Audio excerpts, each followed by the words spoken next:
അതൊരു എക്സ്പെക്ടേഷനാണ്. കാര്യം നല്ലത് ആരെങ്കിലും നമ്മളെ സെലക്റ്റീവ് ആയിരിക്കാം എന്നുള്ളത്.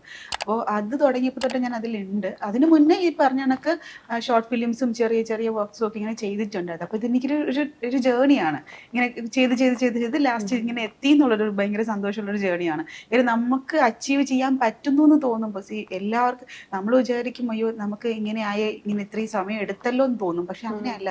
നമ്മൾ കറക്റ്റായിട്ട് വർക്ക് ചെയ്ത് കഴിഞ്ഞാൽ നമ്മൾ വിചാരിക്കുന്നിടത്ത് എത്തും. അത് സത്യമുള്ള കാര്യമാണ്. അതൊരു അനുഗ്രഹമാണ്. പക്ഷെ അതിനൊപ്പം സത്യമുള്ള കാര്യം കൂടിയാണ്. കാര്യം നമ്മൾ ഞാനാണെങ്കിൽ ഡ്രാമ ചെയ്ത സമയത്താണെങ്കിലും അതിനുശേഷം കുഞ്ഞു വർക്ക് ചെയ്തപ്പോഴും പിന്നെ ഇൻസ്റ്റാഗ്രാമിലാണെങ്കിലും അതുപോലെ ടിക്ടോക്ക് കൊണ്ടുവരുന്ന സമയത്ത് അതിലൊക്കെ ചെയ്തിരുന്ന സമയത്ത് വിചാരിച്ചു നമുക്കും ഒരു ചാൻസ് എപ്പോഴേലും. കാര്യം ഇതിലുണ്ടായിരുന്നവർ പലരും പിന്നെ ഇൻഡസ്ട്രിയിലേക്ക് വന്നിട്ടുണ്ട്.